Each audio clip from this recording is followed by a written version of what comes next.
Hello and welcome to the Storytelling for the Soul podcast. I'm your host, Sarah Kanata, and this is the place we talk about all things expressive writing and other creative techniques, all with a little bit of Buffy the Vampire Slayer thrown in. Buckle up and enjoy. Hello and welcome back to another episode of the Storytelling for the Soul podcast. I am your host, Sarah Kanata, and thank you so much for joining me. Today we have a very juicy topic, and I'm sure if you clicked on this, you understand that I am talking about why I feel motivation is absolutely nonsense. It does not exist. And sure, every now and again you may be motivated to do the things that you know you should do. But if you are relying on motivation solely in your life, I almost feel like you're setting yourself up for failure, if I'm honest with you. Because the thing is, we are all humans. We all work off our emotional responses, whether we are conscious of those responses or not. I have found motivation to be the least likely thing that I rely on in my life, because so often it is simply not there. I mean, every now and again, sure, I'll be motivated and I'll be on a winning streak, and that feels really good. But more often than not, I'm not motivated to do the things that I know I need to do. What I am more motivated and pulled by is the outcome that I am seeking, while also not being too attached to the outcome that I inevitably put a lot of pressure on myself. So a really good example of this is the gym, and I'll give a more writing specific one shortly, but let's start with the gym. I wake up at 6 a.m. Monday to Friday. I do like a little sleep in on the weekends. I'm human. I wake up at 6 a.m. every single morning, Monday to Friday, to go to the gym. It's not a decision. I don't make a decision because I already know that I'm going. The night before, I will prepare myself, as in I will get my gym clothes out, ready to go, any equipment that I need to take to the gym. And then what that means is that when I wake up Monday to Friday, all I'm doing is carrying out a routine. I am massive on routines. I think it just takes the decision fatigue out of those non-negotiables in our life. So if you haven't had to play around with routines, I mean, obviously they won't work for everyone, but I am a routine-driven person, and I find this way of working just really makes everything quite seamless. So with the gym, I'm going to be honest with you. In the dead winter of Melbourne, it is cold at 6 a.m. It is dark at 6 a.m. Sometimes I am very tired, and I would much rather just sleep in until I have to go to work at 9 o'clock for a few hours, but I don't.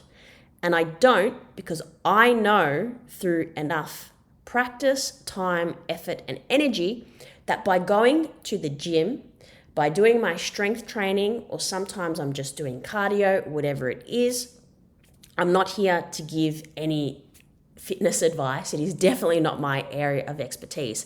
But I know that if I spend an hour in the gym, sometimes more, sometimes less, depending upon what I'm doing, post-gym, I will often spend 10 minutes in the sauna. And while I'm in the sauna, I listen to meditation. Personally, I do not really like listening to guided meditation, as in people. What I like listening to are sounds. So often it's nature sounds, or my latest thing at the moment is shamanic drumming. I find it incredibly soothing and calming. But that is essentially my morning routine. I come back, I journal before work, and then I'm ready to go. And I do all that not because I'm motivated to do it. Like I said, there are many mornings I really just can't be stuffed, if I'm honest with you, because I'm human.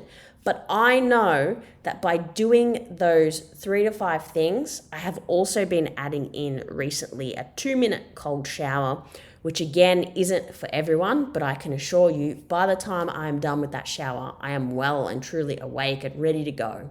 But I know by having that routine, I am going to be able to show up as the best version of myself throughout the day at work. I know that I am far better equipped to handle anything that doesn't quite go to plan or doesn't exactly go my way. It sets me up to have the best possible day that I can.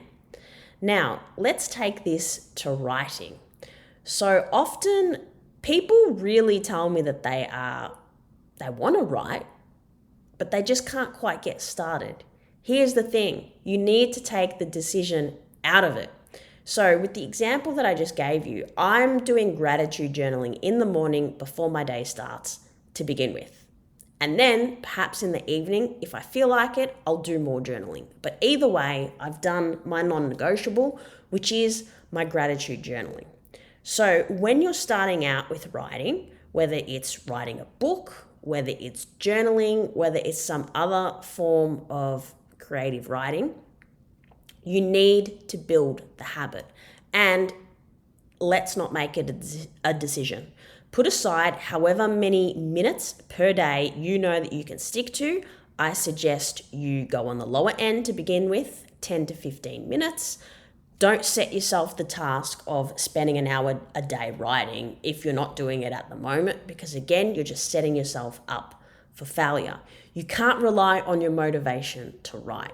You've got to instill the practice, instill the habit, and be driven by the outcome that you're seeking without being too attached to it, so that if you don't get that outcome immediately, you can allow yourself to grow and evolve. So what do I mean? Okay, I speak to many people who seek to become a New York Times bestseller. That is an awesome goal. However, they don't write. Not 5 minutes a day, not 10 minutes a day. Now, you don't need me to tell you that if you're not writing even 5 to 10 minutes a day, the chances of becoming a New York Times bestseller are quite low. In fact, they are impossible. So be driven by the outcome, whether it's writing a short story, whether you want to journal because you want to feel better, you want to go about your day with more clarity, peace, calmness, whatever it is. Focus on that to get you started. And then as you grow and build the habit, you'll find that piece where you're almost contemplating with yourself, oh, do I do it today or do I let it go?